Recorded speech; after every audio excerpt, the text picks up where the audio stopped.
welcome to Jazz avec moi, the podcast where we will talk about everything from life, career, and entrepreneurship from a TCK perspective. My name is Michaela Mutoni, and I will be your host.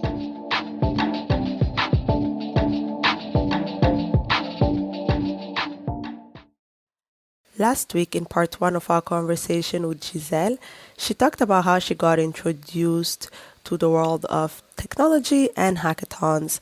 She then spoke about what she loves about her job and some of the challenges that she has encountered. In this second part, we continue talking about the need for more Black people in technology and where we can claim our space, whether it is in startup or larger companies. I think it's also because you're working with younger people. The fact that you're working with younger people and the environment that you're working in is open and is open to change and just the way that they think. So I think that helps a lot because for me, sometimes I've stopped counting. Like, I don't care anymore if it's because am I young? Is it because am I Black? Is it because I'm a woman? I don't care no more. I just know it's messed up. And then I'm just like, well, it's one of these three reasons. But sometimes I will say something, literally in a meeting, I will say something and it will just get dismissed. I used to read about it like in articles and stuff like that, but now I experience it. Like, for example, this week I was on a call where we were trying to find a solution about a problem. And then there was this guy, there's always that one guy who thinks he's the smartest in the room, yeah? This guy in the room, he's speaking, or it was a call. He's speaking, and he's just shutting down everything, but he's not offering a solution. Me, I hate people like that. So I listened to them for like 30 minutes. And then I was like, okay, none of us want to do solution A, which is what they had just been spending 30 minutes shutting down and dissecting. And I'm like, what if we do solution B? Because I've seen it done elsewhere when we didn't want to do solution A. This guy completely dismisses me as if I did not speak. And it's like, I'm the only woman on the call. So, it's me who just spoke. Like, you heard me. My voice is different than any of the guys' voices. You heard me. This guy completely dismisses me, just keeps on talking about how solution A is terrible. And then one of the other guys, who was a partner, comes back and is like, what if we did what Michaela said, solution B? Because obviously we don't want solution A. He literally said exactly what I said. At least he gave me credit for it. He was like, this is what Michaela was saying, And suddenly now, though, because he has said it, now it's a valid option. So then the guy who was talking is like, oh yeah, I guess we could do that. 15 minutes later, that was the solution that we chose to take. And like, we closed the call. But things like that happen all the time. And I'm like, so you did not hear my voice, or because I'm young, you thought I was stupid, or like I will walk in rooms and people will just be like, you can see like on the faces of people that they're just so surprised that I'm there. I mean, your story is kind of just basically the story of a lot of women and people of color, even in the tech space, to be honest. I've always worked in very small companies. I've never worked at a very scaled, right? So most of the companies I've worked with were like early stage. And also in both cases where I've worked the longest, my bosses were people of color. Yeah. That's so nice. People of color. The first RA was Indian Trini and is very much aware of diversity and of perceptions of diversity. And that's something that mattered to him. Like I remember one panel he did where there were a panel of of founders and there was 3 guys and he was the only person of color in the room and they asked them how they recruited people. And both of the white men mentioned, it's very much related to people they work with, bringing on other people in the company. So it's basically just kind of hiring friends of friends, which is basically hiring the people that look like them. That look like you. And then they wonder why people are not diverse. And it's very much like that. And Ari is the only one who talked about diversity because our team was very much diverse. And he also is who's very in tune with design thinking. And at the end of the day, design thinking is about understanding. It's also part of understanding. Part of that mindset is understanding that when you're building something that's a reflection of who you're trying to service. And most people are trying to service a very diverse group of people. And that has to be represented in your team. because that is very much important. You're only you only live in your body. You cannot experience things the way that someone else is experiencing things. And having that experience in your team is very much important to bring something that is wholesome and that speaks to and is very empathetic to your customers. And he's the only one I will remember that. It was so funny to me because it was genuine, because I know it, because that's the team we had. And the second company I work with, which is basically like the longest one, a lot of the other work I did was like freelancer. So I did a lot of freelancing jobs through my life. But those are the two companies I stayed the longest with as employee, not just as freelancer. Injahak is with the founder, the CEO is a woman of color. Oh, is she? Yeah, she is. Oh, I didn't know that. And you can see like the team is very much diverse, and diversity is at the core of it's not the core, but it's just a given. Like you don't have to have a conversation in the team about diversity because that's just part of the core of what the company is, right? And so I've been lucky in that way, in the sense of like, it's one thing when you do freelancing job, it's very different than when you work in a company daily and you have to deal with coworkers and all this kind of stuff, right? So freelancing job is very different. You have a client, you do your job and you pay, and I did that a lot. And the other stuff, like when you have to deal with the team and when you have to, your identity is at the forefront, right? And you have to deal with other people. When you're not in an environment that is very much aware of that and where diversity is part of the core of it, it can lead to a lot of issues. There has been issues sometimes around like racial stuff, but when you bring it up, it's not out of the blue. Like, it's not like people are going to be like, huh? What do you mean? Are you sure? Not me. Like when I brought it up, if I brought it up, it was received and understood. Even in the sense of like when I say that events need to be more diverse, not just women, but also intersectional. Like we need more people coming from different backgrounds, like racial backgrounds. Like how do we work around that as well? And that's something that is received very well. And you have to look internally in terms of like, how can we put things in the process that are going to bring more of that result in the way that we've done for women? And me bringing that up, sometimes you don't want to bring it up because, oh my God, I'm the only Black person in the team. I'm not. But in your mindset, for example, be like, am I going to be the one who always has to point that out? So you don't necessarily want to speak out. But in this type of environment where it's already part of the core of the company, you can bring those type of issues at the forefront. And without being looked at as like, that poster child for these issues just because you're Black or just because you're woman. So I think that's where I've been lucky. That's awesome. I mean, I was really afraid, to be honest, in a way, because me working around Europe and very much worrying about how effective I could be being a Black woman in creating a community around Europe. I was afraid at first, because I think one of the things that I've done and I tried to do was just kind of expand our reach in all aspects of all regions of Europe. So that implies going to Eastern Europe, going to Central Europe, and going over the Nordics and all that kind of places we've never been to. And they're very much not necessarily the most diverse environments that and stereotypes as well of like how they would treat Black people. I had to put myself, actually, I was like, okay, you need to test this out because if this doesn't work, it's going to be a little bit of a problem in terms of community building. So I was looking and I went online and looked for a conference that was happening in Eastern Europe that was kind of come up and I could go to that wasn't too expensive for me to be to. And I found one in Lviv, Ukraine at the arena. And that was my first time ever going in Eastern Europe. And I was the only Black person or person of color in the airplane, in the airport. That's crazy. So leery. And around Lviv, I saw the same 3 Black people in the city.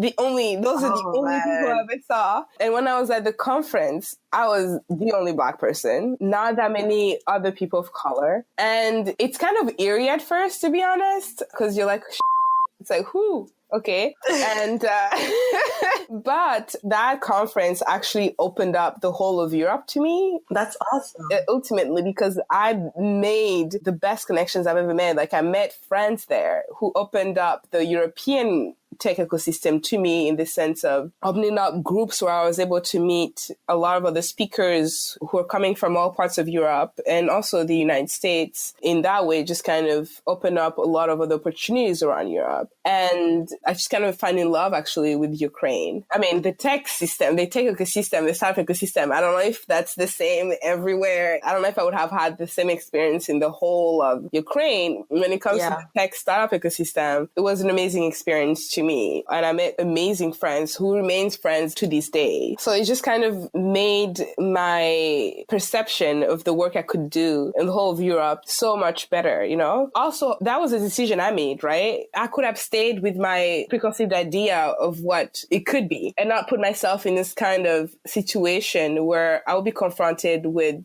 potentially adversity, but I had to test that out. And I think that's one of the things that is very important when you're coming into a space. And if you're talking about diversity in tech and startups ecosystem, they're not going to come to you. You have to put yourself in those spaces. Yeah. Oh my God. That's so true. And that's part of the reason that at work when I'm pissed and I'm just like, oh my God, this is terrible. I hang in there because I'm like, no, I need to succeed so that other people can see that it's possible. You know, for example, one of the people that I look up to, she's my online mentor, is Bozoma St. John. Badass Boss. You know, I look at Bozoma and I'm like, yes, if she did it, I can do it too, you know?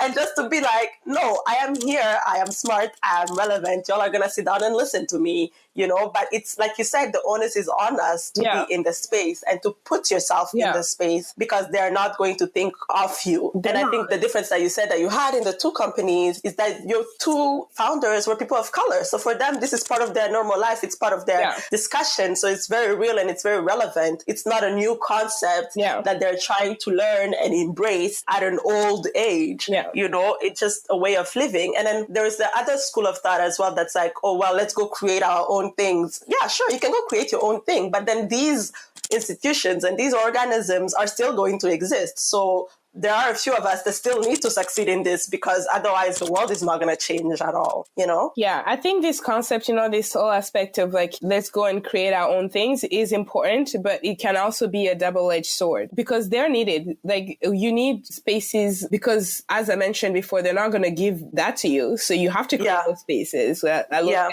companies like, you know, Black Girls Code, Blavity, all these kind of spaces that are very much catered towards, for example, a population like us, you know, like Black. And they're important. They're needed. They're needed. They're incredibly important. What I do disagree on, though, is, for example, when it comes to conferences. There are conferences, some of the conferences, I love Afrotech and whether I want to go to Afrotech. No, I have to as well. Like I will go next year. Like I actually have to go. Those are incredibly important. And we also need an Afrobytes as well in Europe. And those are needed because we don't have a space where we can actually lead the conversation and lead the programming based on our own understanding of what's going on, right? And visibility of what's going on. What I do want, though, is more Black people at other type of conferences. Like I always end up being one of the only ones, or sometimes the only one, that are into the other major European conferences. And that's crazy to me. Because it seems like there aren't Black people in tech in Europe sometimes. But then I go online on Twitter and I see all these amazing people doing amazing things, but they're not present at those conferences. Why do you think that is? Do you think it's because they're not aware of the conferences? Or is it because the conferences are expensive? Or do you think it's just like not a priority? If I find a way, okay, let's take out the financial thing because trust me, there are ways to go to these conferences and get free tickets there are ways to get reduce that. I will not take that as an excuse. I really do. I will not because I am not balling. You know what I mean? It's like, so that's for me. It's a ridiculous excuse. And the other part is I don't actually know why they don't want to be in those spaces. I don't know if they decided not to be in those spaces. I don't know if it's just because they don't know about them. But at the end of the day, for me, or maybe it's their role. Maybe it's their role, but the thing is like, okay, it could be about the fact that they're only catering to a specific type of people, a specific demographic, which is maybe Black people or, you know, Afro-Caribbean descent, whatever. They might be catering to all of them. And because of that, they're not looking at other aspects or other type of events But the thing is, like, for me, if you're catering to that population, to that demographic, whatever demographic you're catering to, you need to be in the spaces that are general, because that's where a lot of the trends, that's where the whole ecosystem is going to be, right? Yeah, and that's you where have the to be, decisions are gonna make. At least you see how they think. Yeah, you have to live in society. You can't live in a bubble. And a lot of the conferences, that's society when it comes to the tech and startup ecosystem. So you have to be in there, and you have to make your voice in your own perspective based on your demographic who you're servicing heard. So you have to try to figure out a way to speak, maybe get on those panels, or maybe even just be there and ask different questions when it's a panel, or interact with people on the ground, bringing your own perspective to things, right? It just can be also they don't know. But at the same time, it's just Googling away. I did not study in Europe. I left for 8 years and I came back and I came here and I ended up in those spaces. I'm not the only Black person that is at those conferences, but sometimes in some spaces, I end up being the only one, to be honest. Yeah. Maybe we're less than 10. And that's crazy to me, because through me being online on Twitter, I know so many people doing incredible work in Europe around minorities in technologies, in people of color in technology. I just don't understand why you're not here. And also, where are the Africans in these conferences? Because unfortunately, most people don't go to Africa for conferences, okay? Like, they do not come. Yeah. And they're not going to come unless you give them a reason to come. Yeah. And that means that we ourselves have to go to these conferences and make our presence known, make our voice known, make us relevant in those spaces. Because at the end of the day, a lot of the Black people who speak at those conferences are African Americans. They're not African. Yeah. That's a specific experience that is just heard in their specific perspective of technology and where things are going. We as Africans need to be part of the conversation, and that means putting ourselves in those spaces. When it comes to Africa, obviously the money, that's when, tickets are not... That becomes a problem. Tickets are very expensive. At the same time, there are ways to have your tickets, discounted, because if you're a speaker, for example, you get your flight covered or something like that. Yeah. Or get somebody like an embassy or something to cover you, just because you want to be able to put your country on the map when it comes to the technology startup ecosystem, like discussions and challenges and solutions. You want your voice to be heard and you want your country to be heard. Like, I should have more Rwandans in conferences in Europe. You know what I mean? Considering the impact that Europe has on Africa, we should be in those conferences, because those technologies are very much going to impact us. Yeah. And to the negative, if we're not part of the conversations or part of the decisions and ethics and on policy, or don't understand where the trends are going. Yeah. And so for me, that's kind of one of the things that I need to kind of talk to more people on, just to understand why they're not there, why they choose not to go there. I know that I don't know why, because I haven't talked to a lot of people about it. It's just a question that always that has been puzzling me for a while now, after 2 years of being in this space. And very much, especially more Africans in this type of conferences, because our voice matter so much. Yeah. Especially because we're kind of like the last frontier of like race. A lot of people are racing to get us. Like, we're the last frontier in terms of customers. We're not on the grid yet. So a lot of companies are just kind of battling to provide their own ways to become their customers, or take our data, or the first, like, so that they can improve their scale even more of their stuff, right? So yeah, there's a race to who's going to be at the head of Africa. Right now, China is winning. But yeah, we're not part of the conversations in those spaces. Like, we're not there. It's like things are happening to us as opposed to being agent in what's happening on the continent. And if talking about the tech and startup ecosystem, that requires us to put ourselves in those spaces, because no one is going to give us that. Since when? When has anybody ever asked us or ever opened their arms to us? Yeah, no, you just have to force your way, just make it happen. No, you just have to make it happen, and just have to be very much present and represent yourself, and seeing how we can reap the fruit of our own resources. Mm-hmm. That's very true. And so, so for me, that's kind of a big deal, a kind of like the question I have right now, other than the finances from if you're coming from Africa. And then there's the GoFundMe, there's a lot of things that can happen, especially if you're somebody that is very much, speaker level. That means that you have clout. Yeah. And you are able, and you can, if you come on vacation in Europe, I'm sorry, you can. I'm just saying. Priorities. I can tell this really bugs you.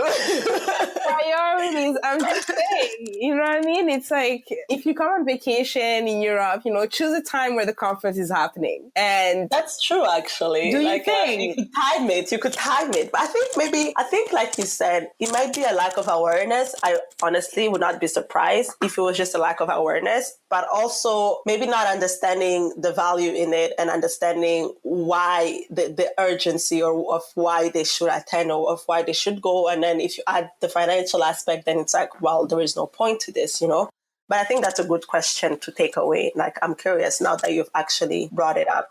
To be honest, I am praying that it's just a lack of finances, because if it's a lack of understanding of the urgency of us as Africans being part of this conversation, then we're doomed. And to be honest, I think it's part of that is true, like a lack of understanding of where the world is going at a bigger level. There's a lot of people who understand, but we need like the high level individuals and governments to understand where things are going. Yeah. To really understand where things are going. You know what I mean? Yeah, because at the end of the day, I think people are looking at it from a local or like continental perspective, you know, but not necessarily maybe at a global scale. Yeah, like people don't know anything about Africa. Like I talk to some people in the tech and startup ecosystem. They've never been to Africa. They've never heard of a conference in Africa. They don't know tech journalists in Africa. So they have literally no understanding of how we see and our opinion on startups, on technology, on education. Like they don't know. They don't care. Yeah. That means that you have to hammer down. Like, it's like you are the hammer and you just have to like punch that wall. And that's our work, because no one is going to do that. They're like a wall. Yeah, for sure. And it's urgent. And for me, I always tell people, like, we're at crisis mode right now. As Africans, is now or never, to be honest. This is the first time in history we've ever had an potential to be part of a revolution, of a technological revolution. First time in history that everyone has the capability of having an impact. Some people they're advanced, right? Some people have way more challenges to get on, but you do have the opportunity to be at the table. First time in history. And we're not there. Like, it's literally like, it's like just passing us by, and we're not putting ourselves in that position. Our governments are not putting ourselves in that position. And that is a shame, because at the end of the day, one of the biggest issues in Africa we have is like, if you do not work with government and if the government doesn't understand, you're doomed. It's not, a lot of other countries privately, they can do whatever, you know what I mean? They don't need the government to be, they do, but it's not as primordial as we do in Africa. Mm-hmm. And our own governments don't understand the urgency of technology, the urgency of what's happening, that is part of like the technological revolution that we're experiencing right now, and how that is going to impact us. It's already impacting us, obviously. A lot of people are already taking advantage of it, but it could be to levels where, for me, I always say to people, if you say African development, I would laugh at you, because development would not make sense if we're not part of this wave. Yeah, we're definitely going to be dependent on technology. Like, technology can make us jump generations. Yeah. In terms of advancement of and we don't have anything. Like a lot of spaces, we can literally jump to the technology of now. We don't have to change systems of work the way that a lot of most of these Western countries have to. They don't have to change all of that. We can just literally just leapfrog, go to the new thing, and go and use that and use that from the get-go. The way that we did with telecommunications. Like, I don't understand. Like, people don't understand. Telecommunication is so much more advanced in Africa than it is in the West. We started sending money through our phones way before, and it wasn't even smartphones. Yeah, it's true. So, I don't know. I just get very passionate. We're gonna say passionate. Angry. It's okay to be angry sometimes. So, to finish up, what would be your, let's say, 3 recommendations for someone who would be interested in joining the startup ecosystem tech space? My 3 recommendations. Okay, so for me, I really encourage people to volunteer in community building initiatives that are very much related to the tech space. So it's either events around startups, in most cities have a community builder organizations, whether they're co-working spaces, whether they're organizations like Women in Tech, or whether they're organizations like, startups, like something that is pushing the visibility of like startups in your own city. Find a way to volunteer with them, because they're not just looking for tech people. They're looking for people with so many other skills. Like, you know what I mean? Go to these events or volunteer for these events, because not only do you get to learn more about the startup ecosystem, but you also get to use your skills in a new ecosystem. So which is going to make you learn even more about the ecosystem very fast. And potentially you get to meet people who can recommend you for something, to learn about the opportunities in startups and all that kind of stuff. The second thing I would say, I really would encourage everybody to go to a hackathon. I know, when you said it, I was like, ooh, maybe I need to go to a hackathon. Don't go to like the tech hackathons, right? Tech specific hackathons are very much technical. So look for a hackathon like Startup Weekend, like Angel Hack, like, my own company, because we do the series event is very much around entrepreneurship. Hackathons are around a challenge, not a technical thing. Hackathons are around a challenge and not around a technology, because it's just using technology to solve this challenge. And you can come in, whether you're technical or non-technical person, you have your space there, because you might have to help in terms of, marketing, sales, like, understanding the design thinking. So understanding who you're building a solution for. And that means what you're going to build is going to change based on that. So there's way of doing that, and just learning about teamwork. So looking at hackathons, there's a lot of hackathons that occur all the time. So I'd encourage people to do that. Also encourage people to go to meetup.com and looking for the tech meetups. And startup meetups are great just because they touch upon different type of skills, different type of speakers and all this kind of stuff. And that just kind of give you an entry into the startup ecosystem, into meeting different people from different backgrounds, and potentially even in terms of finding a purpose for what you are about. And yeah, so I think those two things, volunteering is so important. I mean, I got most of my the jobs I had are all because of my volunteering. Yeah. But not volunteering. It's so painful. It's so painful when you're volunteering, because you're like, I know I'm gaining a skill, but oh my God, I could use money at this moment. I know.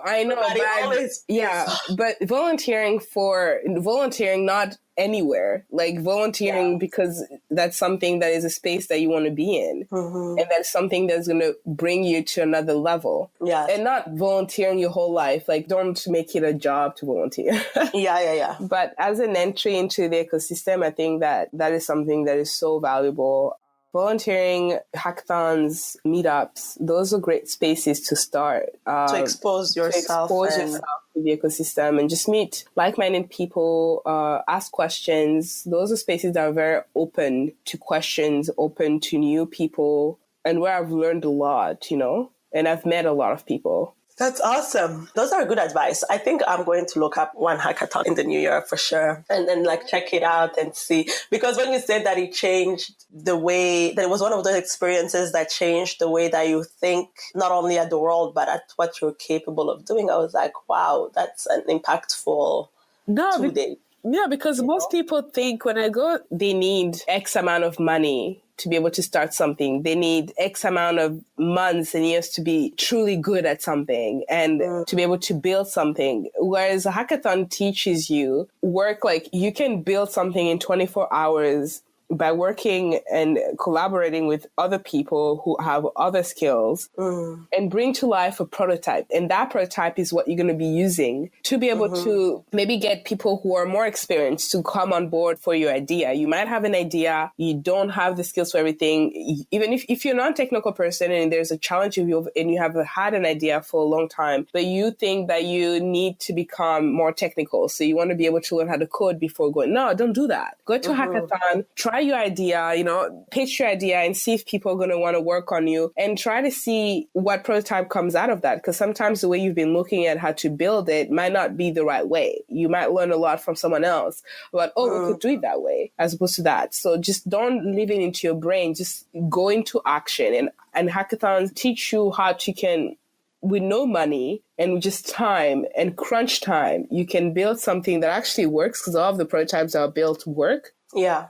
And that's, for me, that's just realizing that, like building something, a product in 24 hours is incredibly powerful. Yeah. And with strangers. Like, that's the thing. That is like, and there's something beautiful about that. But you have to be in that space and you have to realize it by yourself, you know, to truly. And so. That's awesome. So where can we find you? Do you have a place where you talk about your work or share information? I'm the most active on Instagram, to be honest. So Gisele E. Karekezi. So that's GISELEIKAREKEZI. Okay, I'm realizing how long it is. Maybe I should change it. I write it down. Don't worry. So like basically that's like my handle for everything. So like Instagram, Twitter, and also Facebook. But I'm most active on Instagram. Okay, cool. So thank you so much for your time. Thank you for inviting me to your... Of course. I'm so excited for you. Me too. I'm so excited. I think 3 things I can take away. Well, we talked about a lot of things, but the main 3 things is don't be afraid to explore, to expose yourself to new things. Work ethic, you need to have an excellent work ethic and produce excellent work. It's the only way to sort of move ahead and build your brand. And then tech is for everybody. Find your place in it. Yeah. Did I miss anything? Yeah, that's the thing. And the one thing I would like people to always hear, lots of companies, big companies are building technology as an end, like that's the end goal. But most of the tech industry is using technology as a tool that is used to be able to resolve something. That means everybody can build a tech company if they when people talk about startups and think about startups, they think about tech startups and they think about a specific type of entrepreneur or a specific type of person working at that company, without understanding that a lot of these people are just people who had a problem and they saw a problem and opportunity and they find a technology that's going to help them get to the solution. Mm-hmm. And that's actually so powerful. Yeah, and that means everyone can do that. And you do not have to be the person, you do not have to be the technical person who brings that to life. You can just bring on somebody else who's going to help you find the best tool, the best tech tool to get to where you want to go. So just don't limit yourself to what media portrays as who's the entrepreneur, as who's the person who works at this company, because they always focus on it's manufactured perception. Yeah. It's not reality. Yeah. Oh, wow. Yeah. No, but, like, actually now I have so many ideas. Like, I know someone who has a great idea, but they're like, I don't have the technical skills to build it. So they should go to a hackathon and meet other people who will help them figure out how to build it. And then they can find partners or something, you know? Building something and finding a solution to a problem is like working with other people who are bringing other things to the table. What you're bringing is an understanding of the problem, an understanding of the need, an understanding whatever you bring to the table is just need to find your tribe who's going to help you get there. And that tribe is bringing something relevant and new, something you don't want to do, something you cannot do. And it's just bring them on the forth. And that's just it. That's just what the entrepreneurial journey is about. Then it's difficult because, obviously you have to find the right people and, funding and, there's a lot of difficulty in this startup ecosystem, but the team, finding the right team is what matters the most. And that's just finding people who are bringing something new to the table, who are a hard worker, who have the same culture, who have the same vision, who can build, who believe in the vision the same way you do and commit to it the same way you do. And that's just it. I mean, there's other things, but for me, that is the thing that matters the most. At the end of the day, most people don't understand that if you're talking about VCs invest in the team. They don't invest in the idea. Yeah, exactly. I mean, they don't invest in the solution in the sense, the way that you're trying to build the solution. Because they know the solution might change. It might change, right? But the team... Because the market might realize that the original idea, maybe the market didn't really want it, or they need to change something. It's the ability of the team to change and react and adapt. Yeah, so what matters is the team. That's so true. But anyways, we could go on forever and forever. Good luck with your editing. Oh man, anyways, thank you, Gisele. Thank you. And I will talk soon. Talk soon. Bye. Bye.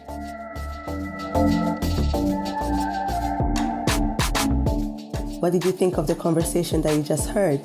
Don't hesitate to leave us comments on the Facebook group or on the website, jazzavicmore.com. As the old adage goes, sharing is caring. So if you enjoyed it, please share it with your friends, like and subscribe. Until next time, keep striving, keep thriving, and keep shining.